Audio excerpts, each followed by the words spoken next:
There's something you're avoiding right now, and it's been there for a while. You know exactly what it is. You've thought about it today, more than once. You even told yourself, I'll do it later. But later comes, and you still don't do it. Instead, you grab your phone, or you find something small to do, something easier, something lighter, and deep down, you know what's happening. You're avoiding it. But here's the strange part. It's not because you don't care. It's because you care too much. Procrastination doesn't feel like laziness. It feels like resistance. You sit down to start something important, and almost immediately, your mind starts looking for a way out. You suddenly remember something else you could do. You check your social media, you reorganize something, you open a new tab, anything, except the one thing you plan to do. And the strange part is, it doesn't feel good. You're not relaxed. You're not enjoying it. There's always this quiet tension in the background, like something is unfinished, something is waiting. But instead of facing it, you delay it. Again and again, until the pressure builds. And eventually, you either rush it or avoid it completely.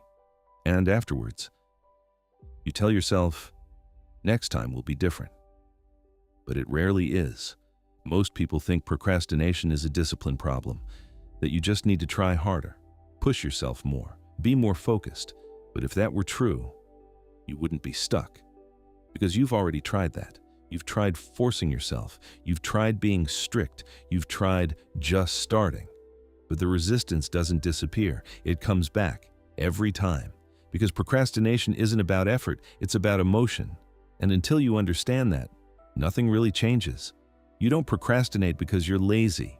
You procrastinate because something feels uncomfortable, and your brain is trying to protect you from it. That discomfort can be subtle. It might be uncertainty, fear of failure, fear of not doing it well, feeling overwhelmed, or even something harder to notice, like not knowing where to start. So instead of facing that discomfort, your brain looks for relief, and it finds it in distraction. Scrolling, watching, switching tasks, not because those things are better, but because they feel easier in that moment. And every time you escape the discomfort, your brain learns something. Avoiding this makes me feel better, so the next time you try to start, the resistance is stronger, not weaker. Procrastination is a loop. It looks like this. You think about a task, you feel discomfort, you avoid it, you feel temporary relief, and that relief is what reinforces the habit, not the procrastination itself, but the relief that follows it. That's why it's so hard to break. Because your brain isn't trying to stop you, it's trying to help you feel better, just in the wrong way. And the more often you escape discomfort, the less capable you feel handling it.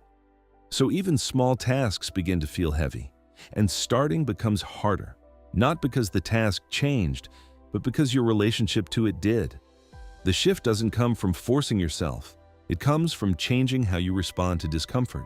Instead of asking, how do I get rid of this feeling? You start asking, can I sit with it for a moment? Just a few seconds, without reacting, without escaping. Because when you stop running from discomfort, something interesting happens. It loses its intensity, it becomes manageable, and once that happens, starting becomes easier. Not easy, but possible.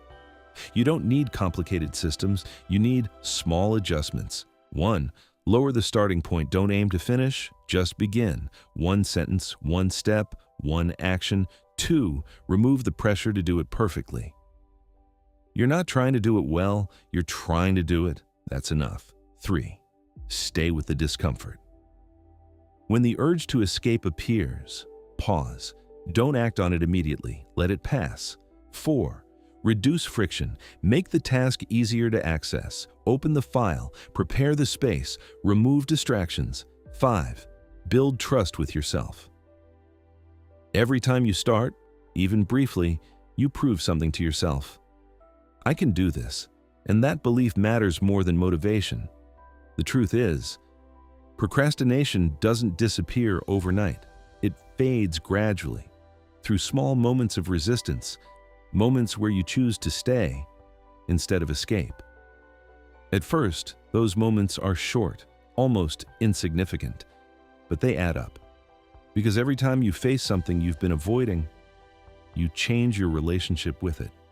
And slowly, what once felt heavy becomes lighter. Not because the task changed, but because you did. Real progress doesn't come from forcing yourself forward. It comes from staying present when your instinct is to run. And that shift quietly changes everything.